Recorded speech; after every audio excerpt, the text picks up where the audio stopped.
Rossiya Federatsiyasidagi hamyurtlarimiz diqqatiga, agarda sizga registratsiya, продление трудовой договор, уведомление va shunga o'xshash huquqiy yordamlar kerak bo'ladigan bo'lsa, ekraningizdagi raqamlarga bog'lanishingiz mumkin.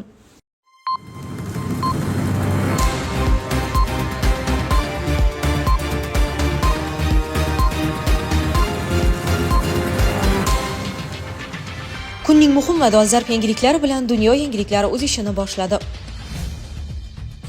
Eron Isroilga zarba berishda yangi usulni qo'lladi.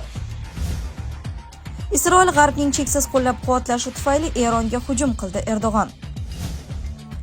Isroil Eronning yadroviy obyektlarini yo'q qilishda katta xavfga duch keladi — tadqiqot. AQSh Isroilning Eronga hujum qilishiga yo'l qo'yib, xalqaro huquqni buzdi — Eron prezidenti. Xameneining o'ldirilishi Eron bilan ziddiyatga barham beradi — Netanyahu. Ukraina AQSh harbiy yordamsiz qolmoqda. Putin va Erdo'g'on ikkita urush haqida gaplashdi. Makron Grenlandiyaga harbiy yordam taklif qildi. Eron Isroilga zarba berishda yangi usulni qo'lladi. Eron raketalari Isroilning havo mudofaasini yorib o'tib, Tel Aviv va Hayfa shaharlariga yetib bordi. Oqibatda kamida 5 kishi halok bo'ldi va 100 dan ortiq odam yaralandi. Bu haqda Reuters xabar berdi. Eron Islom inqilobi qo'riqchilari korpusiga ko'ra, hujumda Isroilning mudofaa tizimini chalg'itgan yangi usul qo'llanilgan. Natijada Isroil havo hujumidan mudofaa tizimlari bir-biriga hujum qilgan. Bunga javoban Yahudiy mudofaa vaziri Eron poytaxtiga javob zarbasi berish bilan tahdid qilgan. U bu zarbani Tehron aholisi o'z boshidan o'tkazishini ta'kidlagan. Yuqori aniqlikdagi zarba oqibatida Islom inqilobi qo'riqchilari korpusi razvedka boshlig'i Muhammad Kazimiy va uning o'rinbosari o'ldirilgan. Shundan so'ng Isroil aviatsiyasi Islom inqilobi qo'riqchilari va Eron qurolli kuchlarining qo'mondonlik markazlarini yana bombardimon qilgan.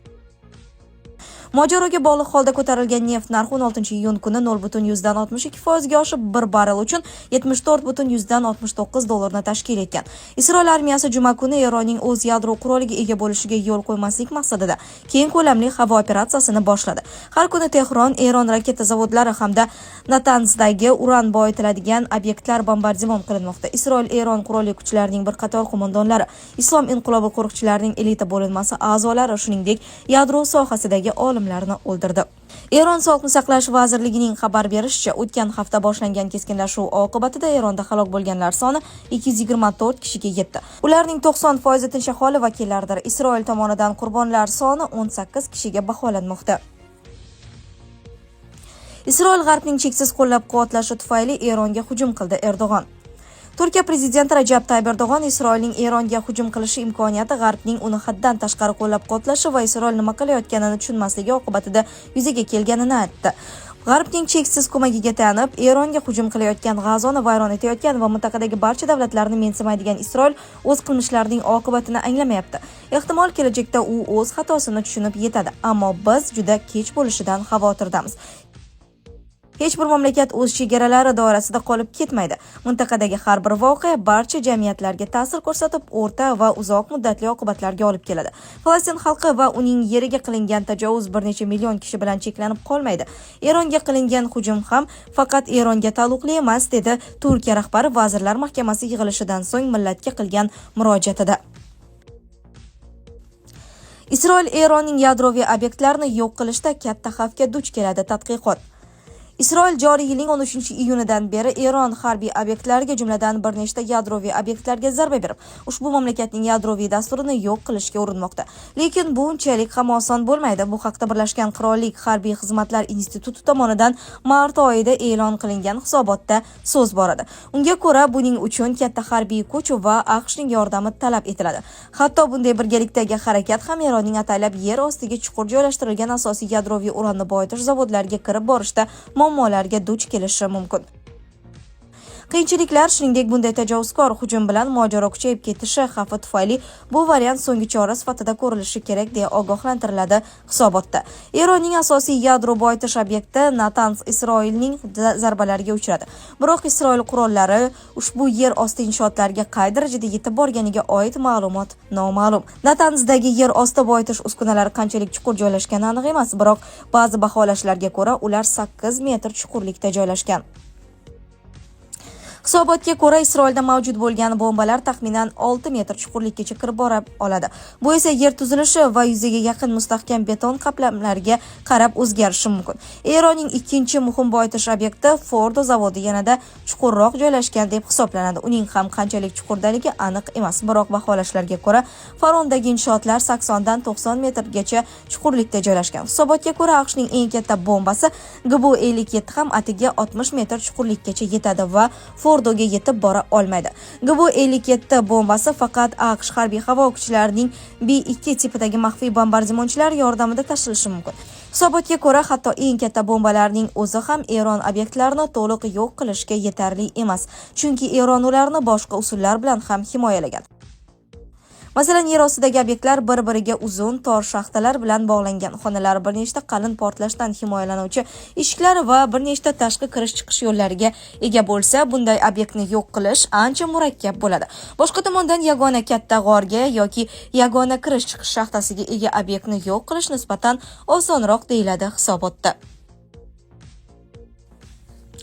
AQSh Isroilning Eronga hujum qilishiga yo'l qo'yib, xalqaro huquqni buzdi. Eron prezidenti Tehronning yadro qurolini yaratish tarafdorlariga Eron siyosatidan o'rin yo'q. Bu haqda mamlakat prezidenti Masud Pezeshkian bayonot berdi. Eron oliy rahbari bir necha bor ta'kidlaganidek, mamlakatimiz siyosati shundan iboratki, Eron yadro quroliga ega bo'lmaydi va hatto uni yaratishga intilmayapti. Bu siyosatga mos kelmaydigan pozitsiyani egallagan har qanday shaxsga Eron Islom Respublikasi siyosatida o'rin yo'q deya Pezeshkianning so'zlarini matbuot xizmati keltirdi. Ma'lum qilinishicha, ayrim deputatlar Tehronning yadro qurolini tarqatmaslik shartnomasidan chiqishi tarafdori edilar. Qator axborot portallarida parlament allaqachon shartnomadan chiqish to'g'risidagi qonun loyihasini ko'rib chiqayotgani haqida ma'lumot paydo bo'ldi. Biroq keyinchalik Eron parlamenti bu ma'lumotni rad etdi. O'z navbatida Eron tashqi ishlar vazirligi shartnoma bo'yicha qarorni yuqori hokimiyat organlari qabul qilishini ma'lum qildi. Shunga qaramay, Tehron tarqatmaslik majburiyatlariga sodiq qolishini va Yaqin Sharqqa yadro quroli bo'lmasligi kerakligini ta'kidladi. Pezeshkianning ta'kidlashicha, Eron atom energiyasidan foydalanish va yadroviy tadqiqotlar o'tkazish huquqiga ega. Biz atom energiyasidan foydalanish va jamiyat foydasiga yadro sohasida tadqiqotlar o'tkazish huquqiga egamiz. Hech kim bizdan bu huquqni tortib olishiga haqli emas, degan Pezeshkian. Xameneining o'ldirilishi Eron bilan ziddiyatga barham beradi. Netanyahu Agar Eron oliy rahnamosi Oyatulloh Ali Xamenei o'ldirilsa, bu Eron va Isroil o'rtasidagi ziddiyatni kuchaytirmaydi, balki bu mojaroga barham beradi. Bunday fikrni Isroil bosh vaziri Netanyahu 6-iyun kuni Amerikaning ABC News telekanaliga bergan intervyusida aytib o'tdi. Bizda bu rejim tomonidan yoyilgan yarim asrlik mojaro bor. U Yaqin Sharqdagi hammani dahshatga soladi. U Saudiya Arabistonidagi Aramco neft konlarini bombardimon qildi. Hamma joyda terror, qo'poruvchilik va sabotajni tarqatdi. Eron abadiy urush istaydi. Bu bizni yadro urushi yoqasiga olib keldi. Aslida Isroil buning oldini oladi, bu tajovuzga chek qo'yadi va biz buni faqat yovuz kuchlarga qarshi turish orqali qila olamiz, degan Netanyahu. Jurnalistning Isroil haqiqatan ham Xameneini nishonga oladimi yoki yo'qmi degan savoliga Netanyahu uning mamlakati qilishi kerak bo'lgan ishni qilyapti deb javob berdi. Avvalroq Reuters agentligi amerikalik rasmiylarga tayanib, AQSh prezidenti Donald Trump Isroilning Xameneini yo'q qilish rejasiga veto qo'ygani haqida xabar bergan edi. Agentlik suhbatdoshlaridan birining so'zlariga ko'ra, Eron Amerika fuqarolariga to'g'ridan-to'g'ri hujum qilmaguncha Washington bunday choralarni ma'qullashga tayyor emas. Isroil Milliy xavfsizlik kengashi rahbari Sachi Hanegbi xabarni fake'lar mamlakatidan olingan fake deb atadi. O'z navbatida The Wall Street Journal isroillik mulozimga tayanib, Xameneining Isroilning Eronga qarshi harbiy amaliyoti chog'idagi ko'tarilgan sher hujumlaridan immuniteti yo'qligini yozdi. Ukraina AQSh harbiy yordamsiz qolmoqda. Kiyev harbiy yordam bo'yicha yangi strategiyalar ishlab chiqmoqda. Ukraina 2022-yildan beri tayangan AQSh harbiy yordamidan voz kechilishi xavfi ostida qoldi. New Daily Telegraph nashrining xabar berishicha, Kiyev endi jangovar harakatlarni davom ettirish uchun o'z harbiy arsenallarini to'ldirishning muqobil variantlarini izlashga majbur. Nashrning yozishicha, vaziyatdan chiqish uchun 3 ta asosiy ssenariy mavjud. Birinchi, Yevropa davlatlari tomonidan to'g'ridan-to'g'ri qurol-yarog' yetkazib berish. Ikkinchi, Yevropaning Washingtondan qurol xarid qilib Ukrainaga yetkazib berishi.